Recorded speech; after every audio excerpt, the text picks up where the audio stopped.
Neymar sur le départ, Mbappé est parti pour rester, Courtois se fait les croisés et la fin du feuilleton Harry Kane. Je te résume les 4 infos de ce jeudi 10 août en moins de 3 minutes. Et on commence avec la probable fin de l'histoire entre Neymar et le PSG. Après 6 ans passés dans la capitale, le Brésilien a demandé à partir. Une demande à laquelle le PSG a répondu positivement puisque le numéro 10 ne rentre pas dans les plans du club. Cependant, l'opération risque d'être difficile puisque Neymar est en contrat jusqu'en 2027. Et comme chaque été, ou presque, le Brésilien est en contact avec le Barça qui ne serait pas contre de le rapatrier. Mais Xavi serait défavorable à un retour de son ancien coéquipier. Mais quand on voit la force offensive actuelle du FC Barcelone, on peut se dire que Neymar ne serait clairement pas de trop. Une porte de sortie vers l'Arabie Saoudite pourrait alors s'ouvrir aux trentenaires. Est-ce que tu penses que le passage de Neymar au PSG est une réussite? Dis-le moi en commentaire. Et avant de continuer, si tu veux tout savoir sur ton sport préféré, n'oublie pas de t'abonner à Cop Football.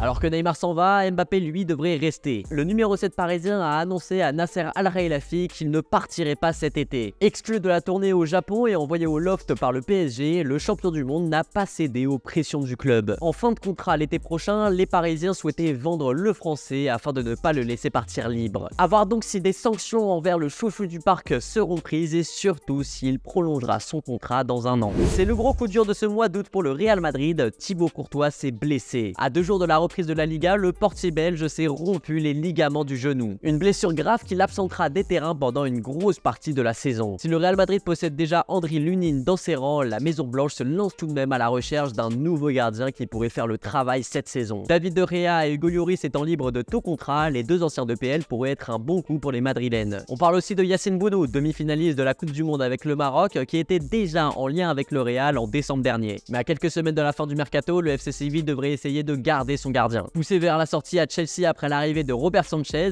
Kepa pourrait aussi intéresser le Real Madrid. N'hésite pas à me dire en commentaire qui tu veux voir en gardien au Real la saison prochaine. On arrive enfin à la conclusion du dossier Harry Kane. Lié au PSG puis au Bayern Munich, l'anglais a été très difficile à déloger de Tottenham. Daniel Levy étant particulièrement difficile en affaires, le patron des Spurs ne voulait laisser aucun cadeau pour son meilleur joueur. Et c'est finalement le Bayern qui a remporté la course et qui s'attire les services du joueur anglais. Un gros coup pour les Bavarois après les arrivées de Kim Min-jae, Raphaël Guerreiro ou encore Konrad Laimer. À la recherche d'un numéro 9 depuis le départ de Robert Lewandowski, les champions d'Allemagne ont clairement trouvé ce qu'il leur fallait. En plus d'être l'un des meilleurs numéros 9 de la dernière décennie et encore en activité, Harry Kane correspond parfaitement au style de jeu des Bavarois. Avec Jamal Musiala, Kingsley Coman, Serge Gnabry ou encore Leroy Sané, Harry Kane vient rejoindre une armada offensive déjà intéressante. Avec Thomas Tuchel à la baguette, le Bayern Munich pourrait être très dangereux la saison prochaine. Je te laisse aussi me donner ton avis en commentaire.